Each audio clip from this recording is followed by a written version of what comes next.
Little House on the Prairie series by Laura Ingalls Wilder.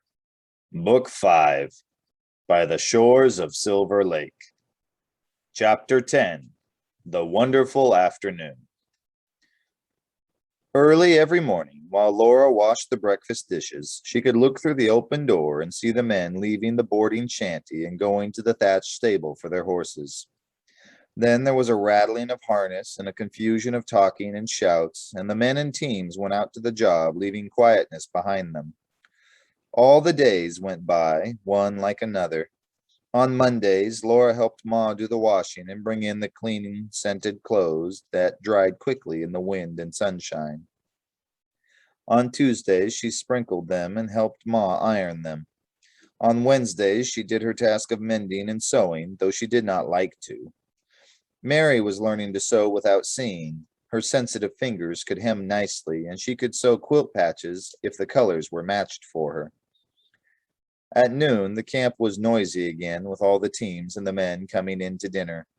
Then Pa came from the store, and they all ate in the little shanty with the wind blowing against it and the wide prairie outside the door. Softly colored in all shades from dark brown to russet and tan, the prairie rolled in gentle swells to the far edge of the sky. The winds were blowing colder at night. More and more wild birds were flying southward, and Pa said that winter would not be long in coming. But Laura did not think about winter. She wanted to know where the men were working and how they made a railroad grade. Every morning they went out, and at noon and at night they came back.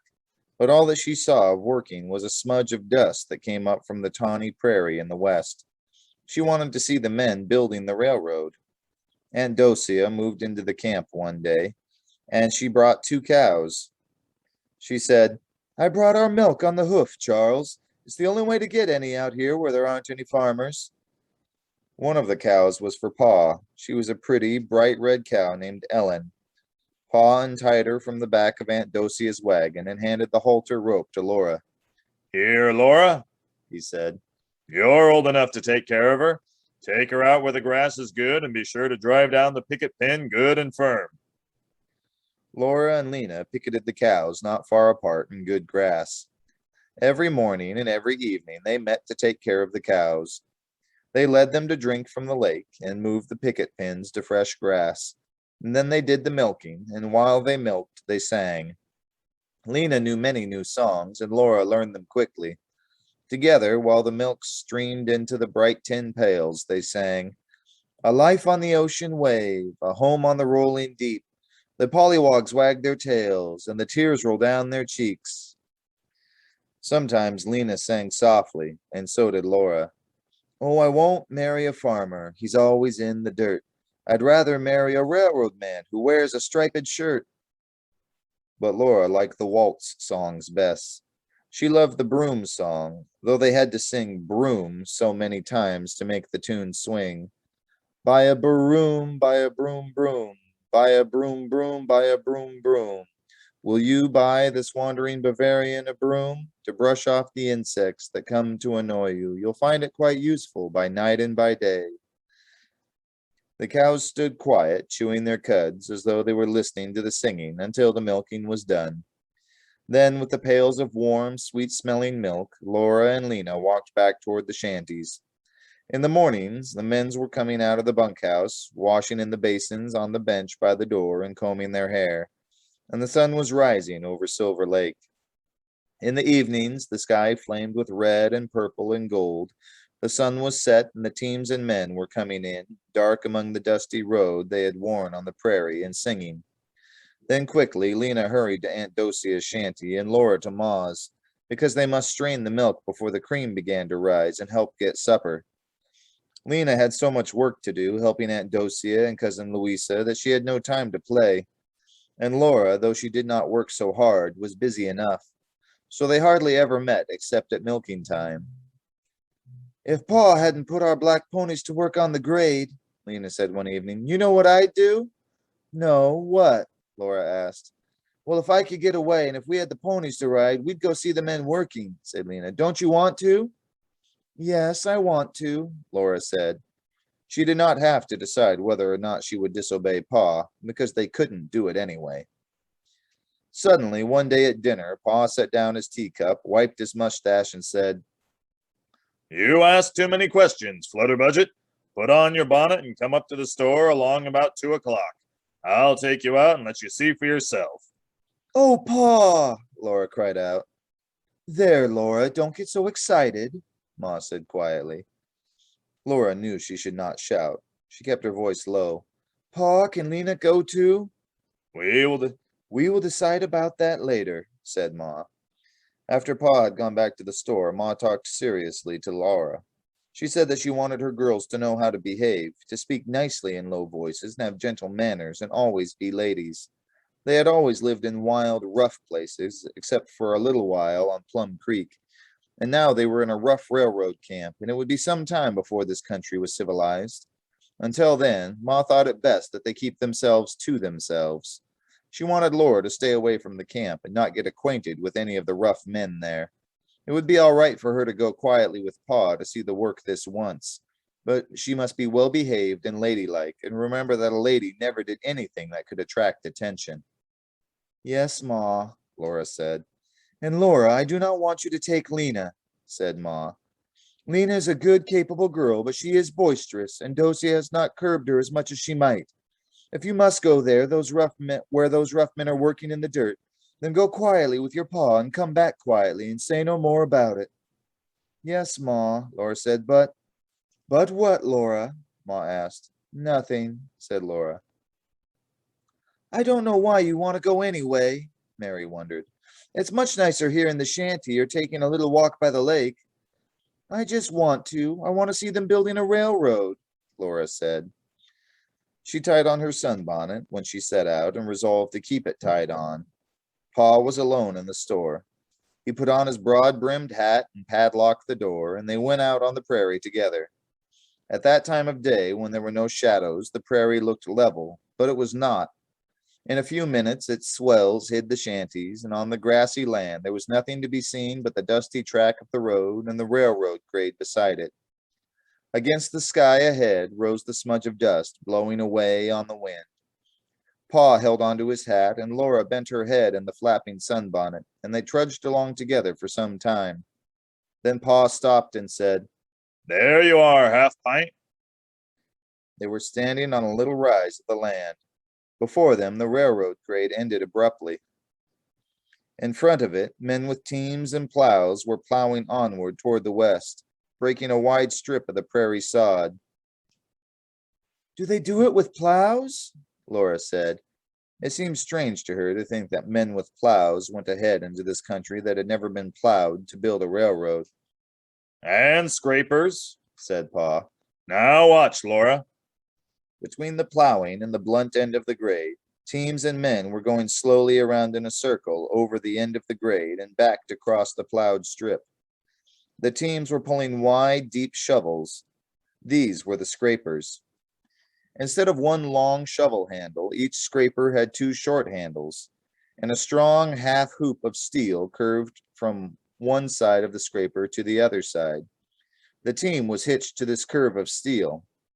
Then a man and his team came to the plowed land. Another man took hold of the scraper handles and held them just high enough to thrust the round shovel point into the loose earth of the plowed ground while the team went on and the earth filled the scraper.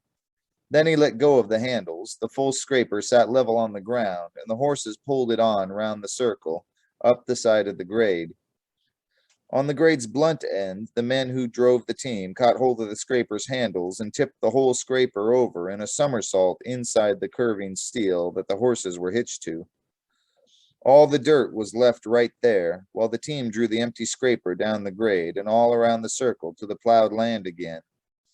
There, the other man caught hold of the handles and held them just high enough to thrust the round shovel point into the loose earth until the scraper was filled again.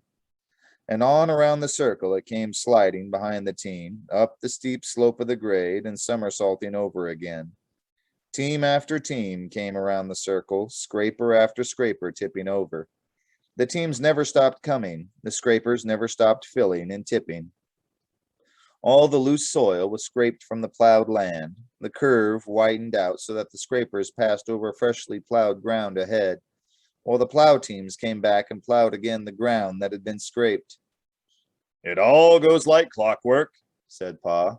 "See, no one stands still, no one hurries.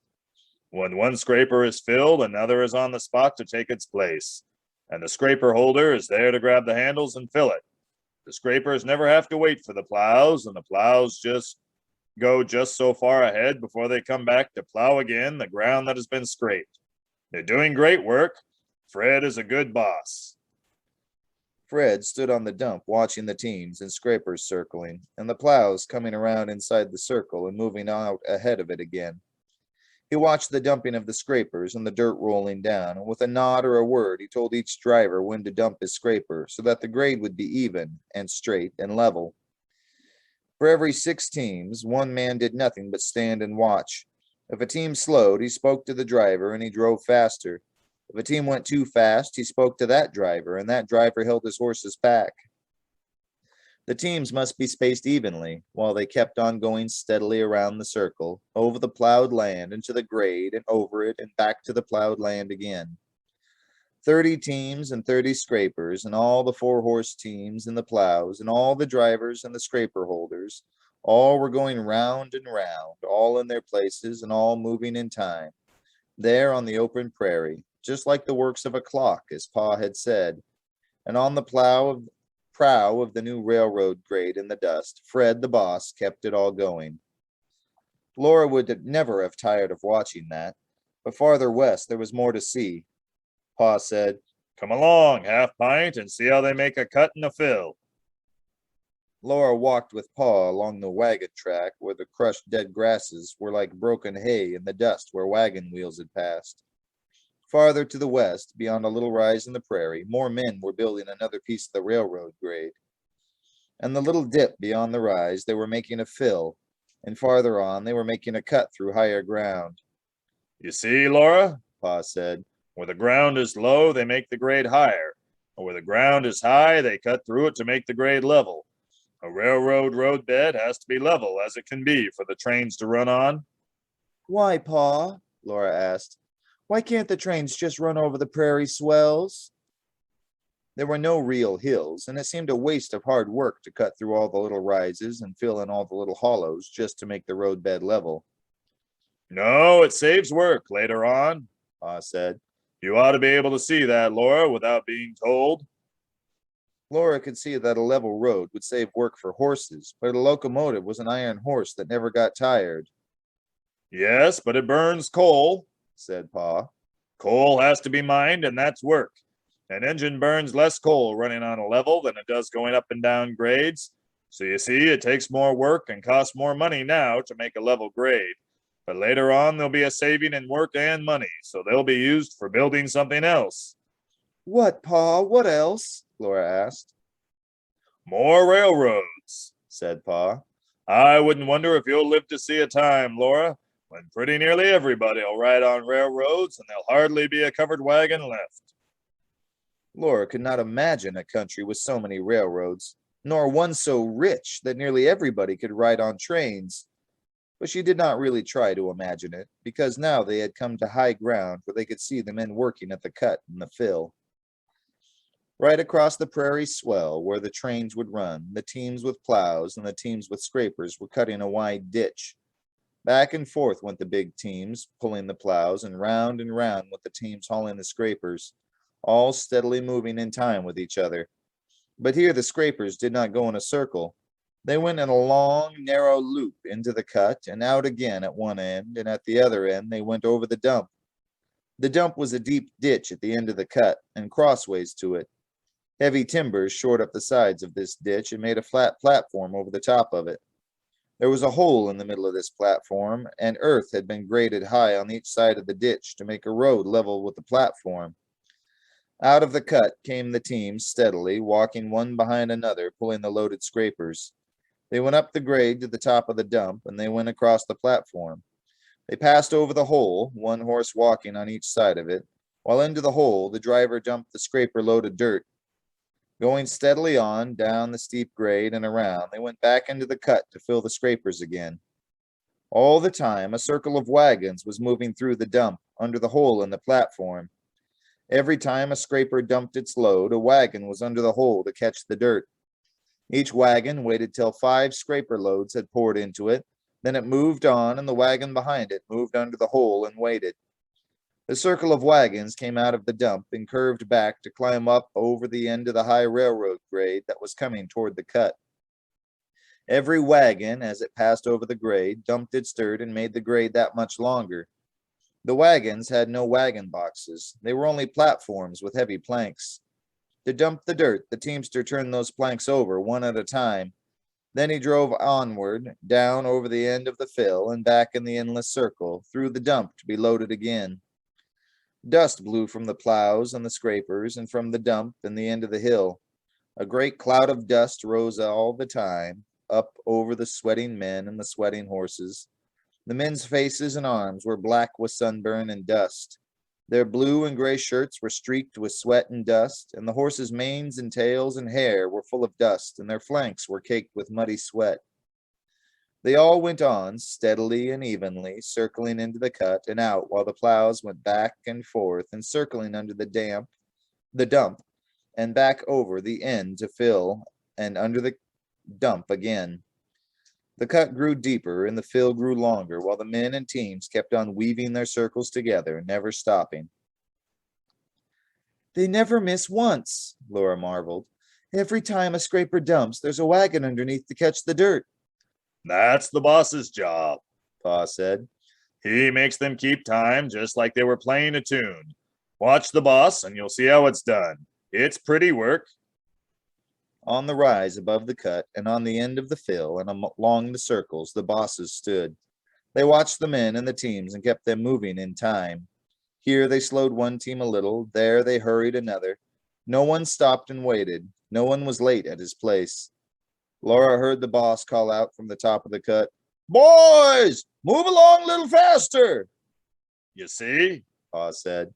It's nearing quitting time and they'd all slowed down a little. They can't put that over on a good boss. The whole afternoon had gone while Pa and Laura watched those circles moving, making the railroad grade. It was time to go back to the store in the shanty. Laura took one last long look, and then she had to go. On the way, Pa showed her the figures painted on the little grade stakes that were driven into the ground in a straight line where the railroad grade would be. The surveyors had driven those stakes. The figures told the graders how high to build the grade on low ground and how deep to make the cuts on high ground. The surveyors had measured it all and figured the grade exactly before anyone else had come there. First, someone had thought of a railroad. Then the surveyors had come out to that empty country and they had marked and measured a railroad that was not there at all. It was only a railroad that someone had thought of. Then the plowmen came to tear up the prairie grass, and the scraper men to dig up the dirt, and the teamsters with their wagons to haul it. And all of them said they were working on the railroad, but still the railroad wasn't there. Nothing was there yet but cuts through the prairie swells, pieces of the railroad grade that were really only narrow, short ridges of earth, all pointing westward across the enormous grassy land. When the grade's finished, Pa said, the shovelmen will come along with hand shovels and they'll smooth the sides of the grade by hand and level it on top. And then they'll lay the rails, Laura said. Don't jump ahead so fast, Flutterbudget. Pa laughed at her. The railroad ties have got to be shipped out here and laid before it's time for the rails. Rome wasn't built in a day, and neither's a railroad, nor anything else worth having. The sun was so low now that each prairie swell began to have its shadow lying eastward, and out of the large, pale sky the flocks of ducks and the long wedges of geese were sliding down to Silver Lake to rest for the night. The clean wind was blowing now with no dust in it, and Laura let her sunbonnet slip down her back so that she could feel the wind on her face and see the whole great prairie. There was no railroad there now, but someday the long steel tracks would lie level on the fills and through the cuts, and trains would come roaring, steaming, and smoking with speed. The tracks and the trains were not there now, but Laura could see them almost as if they were there. Suddenly she asked, "Pa, was that what made the very first railroad?" What are you talking about? Pa asked. Are there railroads because people think of them first when they aren't there? Pa thought for a minute. That's right, he said. yes, that's what makes things happen. People think of them first. If enough people think of a thing and work hard enough at it, I guess it's pretty nearly bound to happen, wind and weather permitting. What's that house, Pa? Laura asked. What house? Pa asked. That house, that real house. Laura pointed. At this all this time she had been meaning to ask Pa about that house standing by itself on the north shore of the lake, and she had always forgotten. That's the surveyor's house, Pa said. Are they there now? Laura asked. They come and go, Said Pa. They had almost reached the store, and he went on. Run on along home now, Flutterbudget. I've got work to do on the books. Now you know how a railroad grade's made. Be sure to tell Mary all about it. Oh, I will, Pa, Laura promised. I'll see it out loud for her every bit. She did her best, but Mary only said, I really don't know, Laura, why you'd rather watch those rough men working in the dirt than stay here in the nice clean shanty. I finished another quilt patch while you've been idling. But Laura was still seeing the movement of men and horses in such perfect time that she could almost sing the tune to which they moved. Little House on the Prairie series by Laura Ingalls Wilder. Book 5, By the Shores of Silver Lake. Chapter 11, Payday. 2 weeks had gone by, and now Pa worked every evening after supper in his little office at the back of the store. He was making out the time checks. From the time book, he counted up the days each man had worked and figured out how much he had earned. Then Pa figured up how much the man owed the store. To that, he added the man's board bill at the cook shanty. He subtracted that amount from the man's wages and made out his time check. On payday, Pa would give each man his time check and the money due him. Always before, Laura had helped Pa with his work. When she was very little in the big woods, she had helped him make the bullets for his gun. In Indian Territory, she had helped finish the house, and on Plum Creek, she had helped with the chores and the haying. But she could not help him now, for Pa said that the railroad company would not want anyone but him to work in the office. Still, she always knew what he was doing, for the store was in plain sight from the shanty's doorway, and she saw everyone who came and went. One morning, she saw a fast team come dashing up to the store's door, and a man in fine clothes got quickly out of the buggy and hurried into the store. 2 more men waited in the buggy, watching the door and looking around on every side as if they were afraid. In a little while, the first man came out and got into the buggy. After another look all round, they drove away quickly. Laura ran out of the shanty toward the store. She was sure that something had happened there. Her heart was beating wildly, and it gave a great flop when she saw Pa, safe and sound, come out of the store. Where are you going, Laura? Ma had called after her, and now Laura answered, Nowhere, Ma. Pa came into the shanty and swung the door shut behind him. He took a heavy canvas bag out of his pocket. I want you to take care of this, Caroline, he said. It's the men's pay. Anybody that tried to steal it would come to the office. I'll take care of it, Charles, Ma said. She wrapped the bag in a clean cloth and worked it deep into her open sack of flour. Nobody'll ever think of looking there for it. Did that man bring it, Pa? Laura asked. Yes, that was the paymaster, said Pa. Those men with him were afraid, Laura said. Oh, I wouldn't say that. They were only guarding the paymaster to keep him from being robbed, Pa said. He's carrying a good many $1,000s in cash to pay all the men in the camps, and somebody might try to get it. But those men had guns enough on them in the buggy. They had no need to be afraid. As Pa went back to the store, Laura saw the handle of his revolver showing from his hip pocket. She knew he was not afraid, and she looked at his rifle over the door and his shotgun standing in the corner. Ma could use those guns. There was no fear that robbers could get that money. That night, Laura woke up often, and often she heard Pa stirring too in the bunk on the other side of the curtain. The night seemed darker and full of strange sounds because that money was in the flour sack. But no one would think of looking for it there, and no one did. Early in the morning, Pa took it to the store. This was payday. After breakfast, all the men gathered around the store, and one by one they went inside. One by one, they came out again and stood in little groups talking. They would not work that day. It was payday. At supper, Pa said he must go back to the office again. Some of the men don't seem to understand why they got only 2 weeks' pay, he said. Why don't they get paid for the whole month? Laura asked him. Well, you see, Laura, it takes time to make out all those time checks and send them in, and then the paymaster has to bring out the money. I'm paying the men their wages now up to the 15th, and in another 2 weeks, I'll pay them up to now. Some of them can't get it through their thick heads that they've got to wait 2 weeks for their pay. They want to be paid right up to yesterday. Don't fret about it, Charles, said Ma. You can't expect them to understand how business is handled. And they don't blame you, do they, Pa? Said Mary. That's the worst of it, Mary. I don't know, Pa answered. Anyway, I've got some bookwork to do at the office. The supper dishes were soon washed, and Ma sat rocking Grace to sleep, with Carrie snuggled beside her. Laura sat beside Mary in the doorway, watching the light fade from the waters of the lake. She was saying it out loud for Mary. The last light is shining pale in the middle of the smooth lake. All around it, the water is dusky, where the ducks sleep, and the land is black beyond. The stars are beginning to twinkle in the gray sky. Pa has lighted his lamp. It shines out yellow from the back of the black store. Ma, she cried out, there's a big crowd of men. Look. The men were crowding around the store. They did not say anything, and there was not even any sound of their feet on the grass. Only the dark mass of men was growing larger very fast. Ma rose quickly and laid Grace on the bed. Then she came and looked out over Laura's head and Mary's. She spoke softly, Come inside, girls. When they obeyed her, she shut the door, all but a crack. She stood looking out through the crack. Mary sat in the chair with Carrie, but Laura peeped under Ma's arm.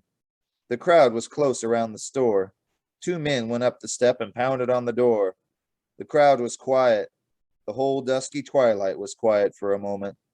Then the men pounded again on the door, and one called, Open the door, Ingalls! The door opened, and there in the lamplight stood Pa. He shut the door behind him, and the 2 men who had knocked stepped backward into the crowd. Pa stood on the step with his hands in his pockets. Well, boys, what is it? He asked quietly. A voice came from the crowd. We want our pay! Other voices shouted, Our full pay! Come across with that 2 weeks' pay you kept back. We're gonna get our pay. You'll have it 2 weeks from now, just as soon as I can get your time checks made out, said Pa. The voices shouted again, We want it now! Quit stalling! We're gonna have it now! I can't pay you now, boys, Pa said. I won't have the money to pay you till the paymaster comes again. Open up the store! Somebody answered. Then the whole crowd yelled, That's it! That's good enough! Open the store! Open up that store! No, boys, I won't do that, Pa said coolly. Come in tomorrow morning and let each man have all the goods he wants on his account. Open up that store! We'll open it for you! Came a shout. A growl rumbled from the crowd. The whole mass of men moved in toward Pa as if that growl moved them. Laura ducked under Ma's arm, but Ma's hand clenched on her shoulder and pulled her back. Oh, let me go. They'll hurt Pa. Let me go. They'll hurt Pa. Laura screamed in a whisper. Be still, Ma told her in a voice Laura had never heard before. Stand back, boys. Don't crowd too close, said Pa. Laura heard his cold voice and stood trembling. Then she heard another voice behind the crowd. It was deep and strong, not loud, but plainly heard. What's up, boys?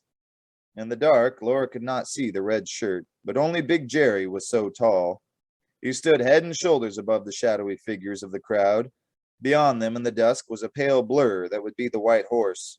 A confusion of voices answered Big Jerry, then he laughed. His laugh was big and booming. Ha ha ha ha! You fools! Big Jerry laughed. What's the fuss about? You want the goods out of the store? Well, tomorrow we'll take what we want of them.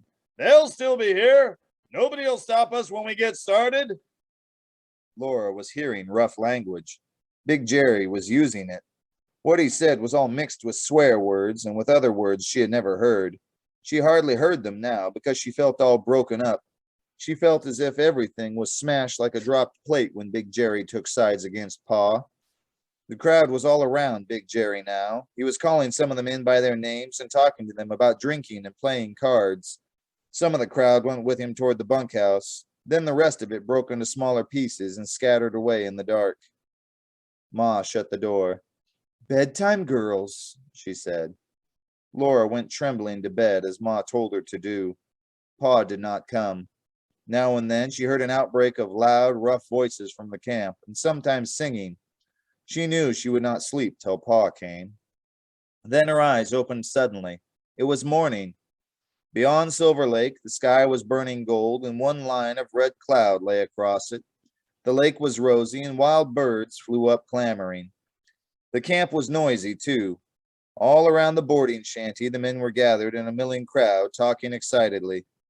Ma and Laura stood outdoors at the corner of the shanty, watching. They heard a shout and saw Big Jerry jump onto his white horse. "Come on, boys!" he shouted. "All aboard for the fun!" The white horse reared and reared again. Big Jerry gave a wild whoop. The white horse broke into a run, and away they went over the prairie toward the west. All the men rushed to the stable, and in a minute, man after man was on his horse and following Big Jerry. The whole crowd went streaming away on the horses and was gone. A great, cool quietness came over the camp and over Laura and Ma. "Well," Ma said. They saw Pa walking from the store toward the boarding shanty. Fred, the foreman, came out of it and met him. They talked a minute. Then Fred went to the stable, got on his horse, and galloped away to the west. Pa was chuckling. Ma said she did not know what there was to laugh about. "That Big Jerry?" Pa's laugh rang out. "By gum, if he didn't lead 'em all away to do their devilment somewhere else." "Where?" Ma asked sharply. Pa was sober then. "There's a riot at Stebbins' camp. Everybody's flocking there from all the camps. You're right, Caroline, it's no laughing matter." All day the camp was quiet. Laura and Mary did not go for their walk. There was no telling what might be happening at Stebbins' camp, nor when that dangerous crowd would come back.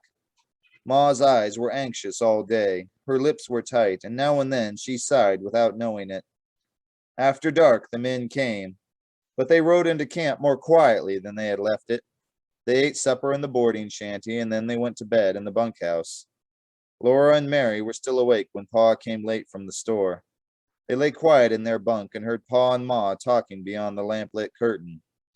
"Nothing to worry about now, Caroline," Pa said. "They're tired out and everything's quiet." He yawned and sat down to take off his boots. "What did they do, Charles? Was anybody hurt?" Ma asked. "They strung up the paymaster," said Pa. "and one man was hurt bad. They put him in a lumber wagon and started back east with him to find a doctor. Don't get so upset, Caroline. We'd better thank our stars we got off so easy. It's all over." "I don't get upset till it is over," Ma said. Her voice was shaking. "Come here," said Pa. Laura knew that now Ma was sitting on Pa's knee. "There, I know you don't," he said to her. "Never mind, Caroline.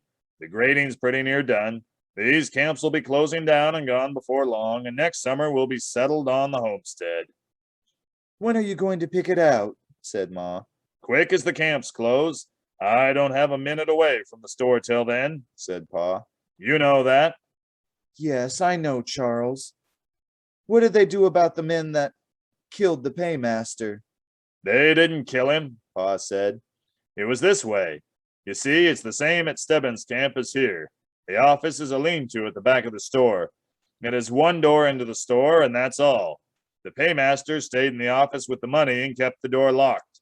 He paid the men through a little opening beside the door. Stebbins has got over 350 men drawing pay there, and they wanted their pay up to now, like the men here wanted it. When they got paid only to the 15th, they acted ugly. Most of them wear guns, and they were in the store threatening to shoot up the place unless they got their full pay. In the melee, a couple of men got to quarreling, and one of them hit the other over the head with the weight from the scales. He dropped like a struck ox, and when they dragged him out into the air, they couldn't bring him back to his senses. So the crowd started out with a rope after the man that hit him. They trailed him easily enough into the slough, and then they couldn't find him in the high grass. They threshed around looking for him through that slough grass taller than their heads, till I guess they'd ruined any trail he'd left. They kept on hunting him till past noon, and lucky for him, they didn't find him. When they got back to the store, the door was locked. They couldn't get in. Somebody had loaded the hurt man into a wagon and headed back east to look for a doctor. By this time, men were piling into the place from all the other camps. They ate everything they could get hold of in the boarding shanty, and most of them were drinking. They kept pounding on the store door and yelling to the paymaster to open up and pay them, but nobody answered. A crowd of near 1,000 drunken men is an ugly thing to deal with. Somebody caught sight of that rope and shouted, "Hang the paymaster!" The whole crowd took to it and kept on yelling, "Hang him! Hang him!" A couple of the men got on top of the lean-to roof and tore a hole in the shingles.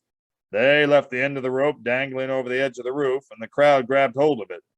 Two fellows dropped down into the paymaster and got the noose around his neck. "Stop, Charles. The girls are awake," said Ma.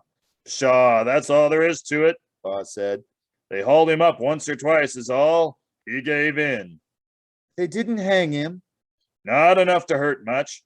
Some of the crowd was breaking down the store door with neck yokes, and the storekeeper opened it. One of the fellows in the office cut the rope and let the paymaster down and opened up the pay window. The paymaster paid every man what he claimed was due him. A good many men from the other camps crowded in and drew pay too. There wasn't any bothering with time checks." "Shame on him," Laura cried out. Pa drew back the curtain. "What did he do it for? I wouldn't, she went on. Before Pa or Ma could say a word, there she was, sitting up on her knees in bed, her fists clenched. "You wouldn't what?" said Pa. "Pay them. They couldn't make me. They didn't make you." "That mob was bigger than ours, and the paymaster didn't have Big Jerry to help him," said Pa. "But you wouldn't have, Pa," Laura said. "Shh," Ma hushed them. "You'll wake Grace. I'm thankful the paymaster was sensible. Better a live dog than a dead lion." "Oh, no, Ma, you don't mean that," Laura whispered. "Anyway, discretion is the better part of valor. You girls go to sleep," Ma murmured. "Please, Ma," Mary whispered. "How could he pay them? Where did he get the money? When he'd already paid out what he had." "That's so. Where did he?" Ma asked. "From the store. It's a big store, and it had already taken in most of what the men had been paid. They spend as fast as they get," said Pa. "Now mind your ma, girls, and go to sleep." He let the curtain fall. Very softly under the quilt, Mary and Laura talked until Ma blew out the lamp. Mary said she wanted to go back to Plum Creek. Laura did not answer that. She liked to feel the great wild prairie all around the little shanty. Her heart beat strong and fast. She could hear in her mind again the savage, fierce sound of that crowd's growl and Pa's cold voice saying, "Don't crowd too close." And she remembered the sweating men and sweating horses moving strongly through clouds of dust, building the railroad in a kind of song. She did not want ever to go back to Plum Creek.